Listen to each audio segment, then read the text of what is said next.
Bonjour, nous allons voir dans cette publication qu'est-ce que Jésus-Christ disait à ceux qui voulaient devenir ses disciples.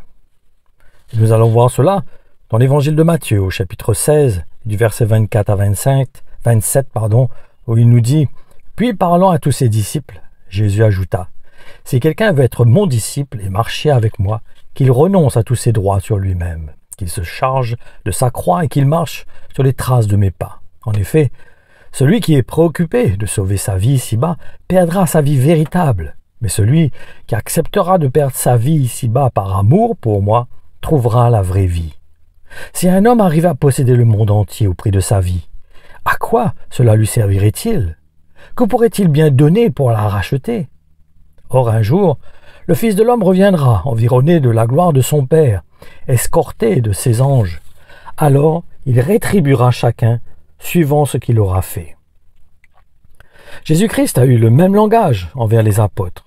Et si vous êtes d'accord, nous allons voir cela dans l'évangile de Jean, au chapitre 6, et du verset 67 à 69. Alors, Jésus se tourna vers les 12 et leur demanda, « Et vous, ne voulez-vous pas aussi partir ?» Mais Simon-Pierre lui répondit, « Seigneur, vers qui irions-nous? Toi seul, tu as les paroles qui donnent la vie éternelle.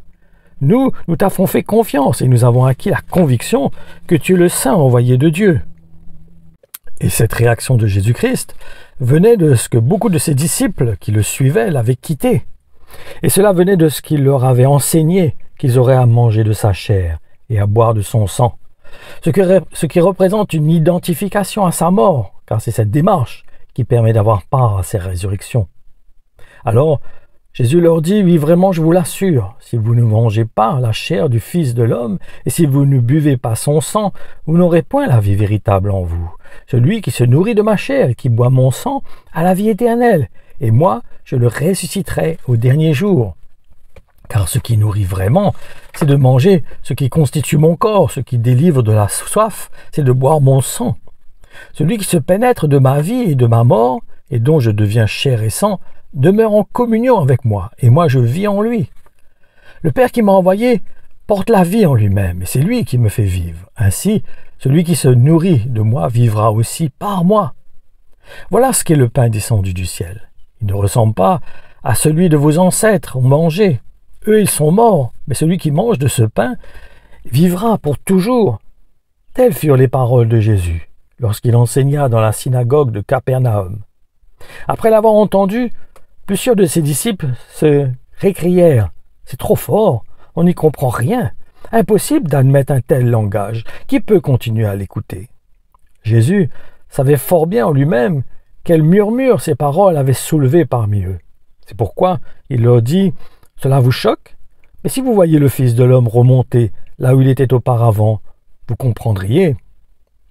C'est l'Esprit qui donne la vie. Il ne s'agit pas de vous nourrir matériellement de mon corps. Les paroles que je vous dis sont de nature à communiquer l'esprit et la vie.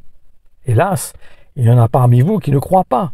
En effet, dès le début, Jésus savait quels étaient ceux qui ne croyaient pas vraiment et qui était celui qui allait le trahir. Aussi ajouta-t-il, « C'est bien pour cela que je vous ai dit, personne ne vient de lui-même à moi. Il ne peut venir que si le Père lui en donne la possibilité. » À partir de ce moment-là, beaucoup de ses disciples abandonnèrent et retournèrent à leurs anciennes manières de vivre, refusant de le suivre plus loin. Ce que nous venons de lire est dans l'évangile de Jean, chapitre 6, du verset 53 à 66. Et n'oublions pas que pour être considérés aux yeux de Dieu comme son enfant, nous devons premièrement nous identifier à Jésus-Christ, mais aussi rechercher à être conduits par le Saint-Esprit, c'est nécessaire, car c'est lui que Dieu a envoyé pour qu'il témoigne à notre cœur des sentiments de celui qui est devenu notre Seigneur. Car en effet, là, c'est exprimé dans le Romains 8,14, où il nous est dit « Tous ceux que l'Esprit de Dieu conduit sont enfants de Dieu ». Donc pour être enfants de Dieu, nous avons besoin d'être conduits par l'Esprit qu'il a déposé dans notre cœur. On ne peut pas être disciple de Jésus-Christ si on fait notre chemin, notre volonté. On a besoin d'être un peuple qui est conduit par son esprit, cet esprit qu'il a envoyé dans nos cœurs. C'est pour cela qu'il l'a envoyé. Il n'est pas là, ce n'est pas une roue de secours, ce n'est pas quelque chose qui est subsidiaire. Sa présence en nous est nécessaire pour que nous puissions accomplir la volonté de Dieu, pour connaître les sentiments de Dieu. Il a dit qu'il est envoyé pour rendre témoignage de Jésus-Christ à notre cœur, à ceux qui lui appartiennent. Si nous sommes ses disciples, nous avons besoin de faire la volonté de notre Seigneur, comme un serviteur qui sert son maître. Et pour cela, il y a le Saint-Esprit qui est là pour rendre témoignage de ce que Dieu attend de nous. Donc, ouvrons notre cœur, écoutons le témoignage qu'il met dans notre cœur, considérons cela, car c'est cela qui va nous permettre de ne pas accomplir des choses qui vont irriter, qui vont attrister le cœur de Dieu. Donc, soyons sensibles au Seigneur, que le Seigneur vous bénisse.